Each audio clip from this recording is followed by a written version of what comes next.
ನಮಸ್ತೆ ಎಲ್ಲರಿಗೂ welcome back to scheme ವಾರ್ತಾ ಕನ್ನಡ ನ್ಯೂಸ್ ಚಾನೆಲ್. ಇವತ್ತಿನ ವಿಡಿಯೋದಲ್ಲಿ ಗೃಹಲಕ್ಷ್ಮಿ 30ನೇ ಕಂತು ಮತ್ತು ಬಾಕಿ ಕಂತಿನ ಹಣದ ಲೈವ್ ಅಪ್ಡೇಟನ್ನು ತಿಳಿಸ್ತಾ ಇದ್ದೇನೆ. ಗೃಹಲಕ್ಷ್ಮಿ ಯೋಜನೆಯ ಫಲಾನುಭವಿಗಳಿಗೆ ಇದು ಅತ್ಯಂತ ಪ್ರಮುಖವಾದ ಮಾಹಿತಿ. 30ನೇ ಕಂತಿನ ಹಣ ಯಾವಾಗ ಬರುತ್ತೆ, 28 ಮತ್ತು 29ನೇ ಕಂತು ಬರದೇ ಇದ್ದವರು ಏನು ಮಾಡಬೇಕು, ಹಾಗೆಯೇ ಗೃಹಲಕ್ಷ್ಮಿ ಸಹಕಾರ ಸಂಘದ ಸಾಲದ ಸತ್ಯಾಸತ್ಯತೆ ಏನು, ಈ ಎಲ್ಲ ವಿಷಯಗಳ ಬಗ್ಗೆ ಇಂದಿನ ವಿಡಿಯೋದಲ್ಲಿ ಕಂಪ್ಲೀಟ್ ಡೀಟೇಲ್ಸ್ ತಿಳಿಸ್ಕೊಡ್ತೀನಿ. ವಿಡಿಯೋನ ಪೂರ್ತಿಯಾಗಿ ನೋಡಿ. ಯಾರೆಲ್ಲ ಮೊದಲನೇ ಸಾರಿ ನನ್ನ ವಿಡಿಯೋನ ನೋಡ್ತಾ ಇದ್ದೀರಾ ದಯವಿಟ್ಟು ಸಬ್ಸ್ಕ್ರೈಬ್ ಮಾಡಿ, ಅದೇ ರೀತಿ ನೀವು ಒಂದು ಲೈಕ್ ಕೊಡುವ ಮೂಲಕ ಸಪೋರ್ಟ್ ಮಾಡಿ. ಸದ್ಯಕ್ಕೆ ಸೋಷಿಯಲ್ ಮೀಡಿಯಾದಲ್ಲಿ 30ನೇ ಕಂತು ಬಿಡುಗಡೆಯಾಗಿದೆ ಎಂಬ ಸುದ್ದಿಗಳು ಹರಿದಾಡುತ್ತಿದೆ. ಆದರೆ ಮಾರ್ಚ್ ತಿಂಗಳ ಈ 30ನೇ ಕಂತಿನ ಸ್ಟೇಟಸ್ ಇನ್ನೂ ಕೂಡ ಅಪ್ಡೇಟ್ ಆಗಿಲ್ಲ. ಕಾರಣ, ಕಳೆದ 2 ತಿಂಗಳಲ್ಲಿ ಒಟ್ಟಿಗೆ 27 ಮತ್ತು 28 ಅದೇ ರೀತಿ 29ನೇ ಕಂತುಗಳು ಬಿಡುಗಡೆಯಾಗಿರುವುದರಿಂದ 30ನೇ ಕಂತಿನ ಪ್ರಕ್ರಿಯೆಗೆ ಸ್ವಲ್ಪ ಸಮಯ ಬೇಕಾಗಬಹುದು. ಅಲ್ಲಿಯವರೆಗೆ ಫಲಾನುಭವಿಗಳು ಕಾಯುವುದು ಅನಿವಾರ್ಯ. ಇನ್ನು ಬಾಕಿ ಹಣ ಬರದೇ ಇದ್ದರೆ ಏನು ಮಾಡಬೇಕು? ಯಾರಿಗೆಲ್ಲ ಬಾಕಿ ಹಣ ಅಂದರೆ 27 ಆಗಿರ್ಬೋದು, 28 ಆಗಿರ್ಬೋದು, 29ನೇ ಕಂತಾಗಿರ್ಬೋದು, ಯಾರ್ದೆಲ್ಲ ಪೆಂಡಿಂಗ್ ಇದೆ ಅಂಥವರು ಏನು ಮಾಡಬೇಕು ಅಂತ ಕೂಡ ತಿಳಿಸ್ಕೊಡ್ತೇನೆ. ಯಾರಿಗೆಲ್ಲ ಇನ್ನೂ ಕೂಡ 28 ಮತ್ತು 29ನೇ ಕಂತಿನ ಹಣ ಬಂದಿಲ್ಲವೋ ಅವರು ಆತಂಕ ಪಡುವಂತಹ ಅಗತ್ಯವಿಲ್ಲ. ಏಪ್ರಿಲ್ 25ರಿಂದ 2ನೇ ಕಂತಿನ 2ನೇ ಹಂತದ ಹಣ ಬಿಡುಗಡೆ ಪ್ರಕ್ರಿಯೆ ಆರಂಭವಾಗಿದೆ. ಇದು ಶೀಘ್ರದಲ್ಲಿ ನಿಮ್ಮ ಖಾತೆಗೆ ಜಮಾ ಆಗಲಿದೆ. ಇನ್ನು ಹಳೆ ಬಾಕಿ ಇರುವಂತಹ ಕಂತು ಅಂದರೆ 25 ಆಗಿರ್ಬೋದು, 26 ಆಗಿರ್ಬೋದು, 27 ಇದರಲ್ಲಿ ಯಾವುದೇ ಒಂದು ಕಂತು ಕೂಡ ನಿಮ್ಮ ಬರದಿದ್ರೆ ನೀವು ಕೂಡಲೇ ನಿಮ್ಮ ಹತ್ತಿರದ ನಾಗರಿಕ ಸೇವಾ ಕೇಂದ್ರಕ್ಕೆ ಹೋಗಿ ಅಥವಾ ಕರ್ನಾಟಕ 1 ಗ್ರಾಮ 1 ಎಲ್ಲಿ ಸಹ ಆಗುತ್ತೆ ಅಲ್ಲಿ ಹೋಗಿ ನಿಮ್ಮ ರೇಷನ್ ಕಾರ್ಡನ್ನು ನೀಡಿ ಸ್ಟೇಟಸನ್ನು ಚೆಕ್ ಮಾಡಿಸಿ. ಅಲ್ಲಿ ಅರ್ಜಿಯಲ್ಲಿ KYC ಅಂದರೆ KYC ನಿಮ್ಮದು ಕರೆಕ್ಟ್ ಉಂಟಾ ಅಥವಾ ಇನ್ಕಮ್ ಟ್ಯಾಕ್ಸ್ ಅಥವಾ GST ಸಮಸ್ಯೆಗಳಿವೆ ಎಂದು ಪರಿಶೀಲಿಸಿ. ಅಂದರೆ ಈಗ ಎಲ್ಲ ಫಲಾನುಭವಿಗಳ ಅಕೌಂಟಿಗೆ ಕೂಡ ಕರೆಕ್ಟಾಗಿ ಹಣ ಬರ್ತಾ ಉಂಟು. ಒಂದು ವೇಳೆ ನಿಮಗೆ 25 ಆಗಿರ್ಬೋದು, 26ನೇ ಕಂತಾಗಿರ್ಬೋದು, 27 ಸಹ ಆಗಿರಬಹುದು, ಒಂದು ವೇಳೆ ನಿಮಗೆ ಬಂದಿಲ್ಲ ಅಲ್ಲಿ ತನಕ ಕರೆಕ್ಟಾಗಿ ಬಂದಿದೆ, 25ರಿಂದ ನಿಮಗೆ ಒಂದು ಕಂತು ಬಂದಿಲ್ಲ ಅಂತ ಹೇಳಿದರೂ ಕೂಡ ನೀವು ದಯವಿಟ್ಟು ನಿಮ್ಮ ಹತ್ತಿರದ ಯಾವುದೇ ಸೇವಾ ಕೇಂದ್ರಕ್ಕೆ ಹೋಗಿ ನೀವು ಸ್ಟೇಟಸನ್ನು ಚೆಕ್ ಮಾಡಿ ಅಥವಾ ನಿಮ್ಮ ಮೊಬೈಲಲ್ಲಿ ಕೂಡ ಸ್ಟೇಟಸನ್ನು ಚೆಕ್ ಮಾಡಿ. ಅಲ್ಲಿ ನಿಮಗೆ ಇನ್ಕಮ್ ಟ್ಯಾಕ್ಸ್ ಅಥವಾ GST ಸಮಸ್ಯೆಗಳಿದ್ದರೂ ಕೂಡ ನಿಮ್ಮ ಗೃಹಲಕ್ಷ್ಮಿ ಯೋಜನೆ ಏನಿರುತ್ತೆ ಅದು ಕ್ಯಾನ್ಸಲ್ ಆಗಿರುತ್ತೆ. ಇನ್ನು ಗೃಹಲಕ್ಷ್ಮಿ ಸಹಕಾರ ಸಂಘ ಮತ್ತು ಸಾಲದ ಸೌಲಭ್ಯ ಅಂದರೆ ಕೋಆಪರೇಟಿವ್ ಸೊಸೈಟಿ ಕೂಡ ಮಾಡಿದ್ರು, ಅದರಲ್ಲಿ ಲೋನ್ ಸೌಲಭ್ಯ ಉಂಟು ಅಂತ ಕೂಡ ಹೇಳಿದರು. ಅದು ಈಗ ಅದರದ್ದು ಏನಾದರೂ ವಿಷಯ ಇದೆಯಾ ಅಂತ ಹೇಳಿ ನೋಡಲಿಕ್ಕೆ ಹೋದರೆ ಗೃಹಲಕ್ಷ್ಮಿ ಸಹಕಾರ ಸಂಘದಿಂದ ಸಾಲ ಸಿಗುತ್ತಿದೆ ಎಂಬ ಸುದ್ದಿಗಳು ಈಗ ಸದ್ಯಕ್ಕೆ ಸುಳ್ಳು.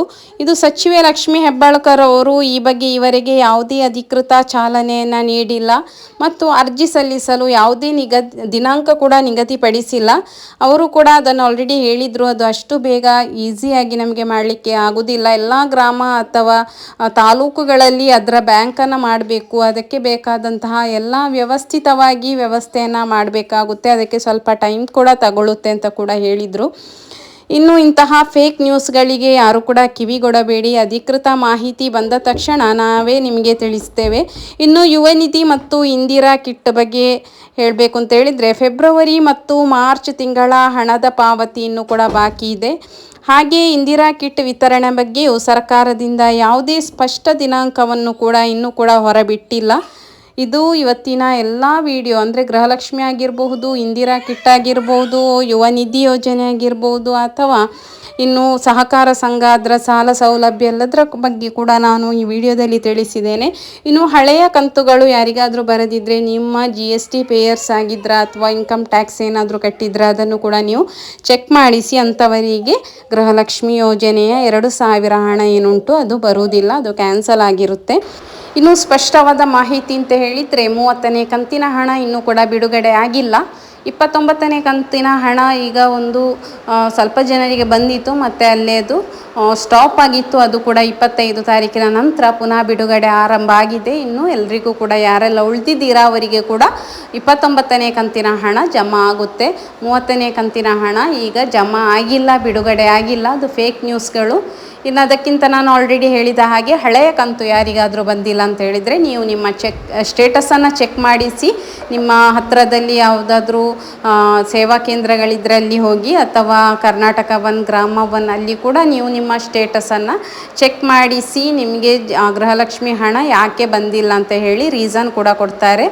ಇಲ್ಲ ಅಂತ ಹೇಳಿದರೆ ನೀವು ಮಕ್ಕಳ ಕಲ್ಯಾಣ ಇಲಾಖೆ ನಿಮ್ಮ ತಾಲೂಕಲ್ಲಿ ಎಲ್ಲಿದೆ ಅಲ್ಲಿ ಹೋಗಿ ಕೂಡ ನಿಮಗೆ ಚೆಕ್ ಮಾಡಿಸಬಹುದು. ಒಂದು ವೇಳೆ ನೀವು GST ಪೇಯರ್ಸ್ ಆಗಿದ್ದರೆ, ಇನ್ಕಮ್ ಟ್ಯಾಕ್ಸ್ ಕಟ್ತಾ ಇದ್ದರೆ ನಿಮಗೆ ಇನ್ನು ಮುಂದೆ ಗೃಹಲಕ್ಷ್ಮಿ ಹಣ ಬರುವುದಿಲ್ಲ. ಅದು 25ನೇ ಕಂತಿನ ನಂತರ ಅದನ್ನು ಕ್ಯಾನ್ಸಲ್ ಮಾಡಿದ್ದಾರೆ. ಎಲ್ಲರ ಹಣ ಕೂಡ ಅದರಲ್ಲಿ ಕ್ಯಾನ್ಸಲ್ ಆಗಿದೆ. ಗೃಹಲಕ್ಷ್ಮಿ ಹಣ ಉಳಿದವರಿಗೆ ಯಾವುದೇ ಪ್ರಾಬ್ಲಮ್ ಇಲ್ಲ. GST ಪೇಯರ್ಸ್ ಮತ್ತು ಇನ್ಕಮ್ ಟ್ಯಾಕ್ಸ್ ಕಟ್ತಾ ಇಲ್ಲ ಅಂತ ಹೇಳಿ ಕೂಡ ನಿಮಗೆ ಬರ್ತಿಲ್ಲ ಅಂತ ಹೇಳಿದರೆ ನೀವು ಅದನ್ನು ಚೆಕ್ ಮಾಡಿಸಿ ನಿಮಗೆ ಅದನ್ನು ಸರಿಪಡಿಸಿ ಕೊಡ್ತಾರೆ. ಯಾವ ಸೇವಾ ಕೇಂದ್ರಕ್ಕೆ ಹೋಗಿದ್ರೂ ಆಗ್ತದೆ. ಇಲ್ಲ ಅಂತ ಹೇಳಿದರೆ ನಿಮ್ಮ ಅಂಗನವಾಡಿ ಕೇಂದ್ರದಲ್ಲಿ ಹೋಗಿ ನೀವು ಅಲ್ಲಿ ಕೂಡ ನೀವು ಸಹಾಯಕರಿಗೆ ಹೇಳಿದರೆ ಅವರು ಅದಕ್ಕೆ ನಿಮಗೆ ಕರೆಕ್ಟಾಗಿ ಇನ್ಫಾರ್ಮೇಷನನ್ನು ಕೊಡ್ತಾರೆ. ಇಲ್ಲಿ ಏನು ಮಾಡಬೇಕು ಅಂತ ಹೇಳಿ ನೀವು ಅಲ್ಲಿ ಹೋಗಿ ಅದನ್ನು ಕರೆಕ್ಟ್ ಮಾಡಿಸಿ ನಿಮಗೆ ಎಲ್ಲ ಕೂಡ ಬಾಕಿ ಇರುವಂತಹ ಏನೆಲ್ಲ ಈಗ ಇಷ್ಟೆಲ್ಲ ಹಣ ಬಿಡುಗಡೆ ಆಗಿದೆ ಅದೆಲ್ಲವೂ ಕೂಡ ನಿಮಗೆ ಜಮಾ ಆಗುತ್ತೆ. ಇದಾಗಿತ್ತು ಇವತ್ತಿನ ಅಪ್ಡೇಟ್ಸ್. ಈ ಮಾಹಿತಿ ನಿಮಗೆ ಉಪಯುಕ್ತ ಅನ್ನಿಸಿದರೆ ವಿಡಿಯೋಗೆ ಲೈಕ್ ಮಾಡಿ, ಶೇರ್ ಮಾಡಿ. ಇಂತಹ ನಿಖರವಾದ ಮಾಹಿತಿ ನಮ್ಮ ಚಾನೆಲನ್ನು ಸಬ್ಸ್ಕ್ರೈಬ್ ಮಾಡಿದರೆ ನಿಮಗೆ ತಿಳಿದುಕೊಳ್ಳಲು ಕೂಡ ಈಸಿ ಆಗುತ್ತೆ.